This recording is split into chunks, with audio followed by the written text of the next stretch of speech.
This video gives you an overview of the kind of work you'll do on Focus Question 6 about managing student misbehavior.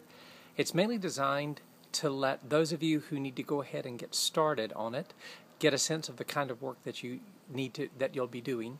Later in the class, I'll give the whole class more of an overview and more of a time to ask questions about the next step in the negotiations. But for those of you who for any reason want to get started now, here's your quick view.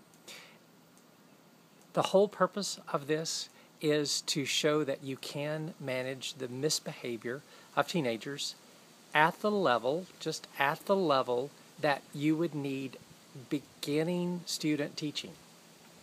My main goal there is that you are not caught off guard when you get into student teaching and that you've already practiced managing misbehavior so you don't lose control of the classroom right at the very start of student teaching because you're not primed and ready and you don't have that disposition of stopping misbehavior before it ever starts. So keep that in mind. This is not about you learning everything there is to know about managing misbehavior.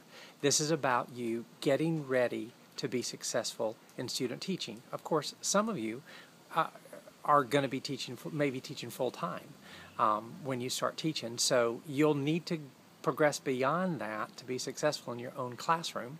But keep in mind for this course what the goal is: a successful, good start in student teaching. You'll want to look at the scoring rubric. It's in a document that is entitled, that talks about the focus question checklist, and you can look at that. You may want to look at that now. You don't have to, but that'll give you a sense of where you're going. You've also already seen some examples of student work that on prior systems, and many of the students in their prior system included their Focus Question 6 work as part of their system. Some of the systems I've tagged is their separate Focus Question 6 work. So you've got student examples there. Now, what do you need to do? Well, this will be negotiated on Blackboard. There are 2 assignments now posted in Edmodo, and one is a Step 1 negotiation for managing misbehavior, Focus Question 6, and the other is Step 2. Take a look at the calendar in Edmodo, and you'll see where those are posted and how they're spaced out. One's in about the middle of the course, one's toward the end of the course. Read each of the assignments, focus on that, and see what the negotiation process will look like. Then, I want you to go over to Blackboard, and this applies to everybody.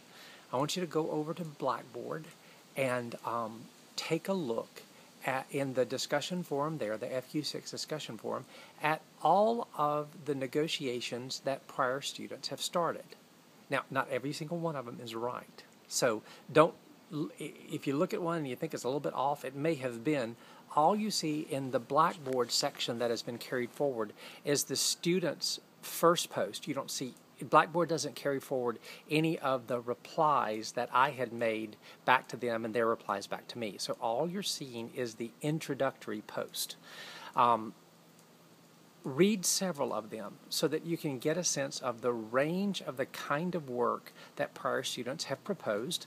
I have tried to clean it up so that anything that was just bizarre or wrong is not there, but there could be still one. Read them, read several of them. You may want to read 6, 7, 8, 9, 10. Notice that the subject lines give you a sense of what they're about, so be looking for things that may match the kind of work you want to do. And then, after you've read several, go back and make 2 or 3 replies in Blackboard about what you're seeing and how it's helping you understand the work that you're supposed to do on Focus Question 6. Each of your replies can be simply 1 sentence, at the most 2. Doesn't mean a whole lot. Just that's your documentation that you've done this task. I'll see it on Blackboard that you've made 2 or 3 posts, and that'll give you a sense of the kind of work that you can do. Then you can then make the decision about whether you want to begin the negotiation process now, the Step 1 of the negotiation process, or whether you want to wait until later in the course when I officially introduce this work and we have time in class to discuss it and you can ask all kinds of questions that you want. Certainly, if you need to ask a question, you can on Edmodo, but if you're really confused or really worried, then just relax and let me know, and then we'll talk about it in class when step one is closer to being due, and you can really wrap your head around that then. Hope that all makes sense. When you've made your post in Blackboard, then come back to Edmodo and click Turn In, and then just a brief statement about, why don't you tell me the number of posts you made? I made 2 posts or I made 3 posts, and that's all you have to say. Hope this helps you get in your head around the focus question 6 work. Remember, the goal is for you to be able to manage student behavior at a basic level, and so that you'll go into student teaching ready to grow and learn more about how to manage misbehavior.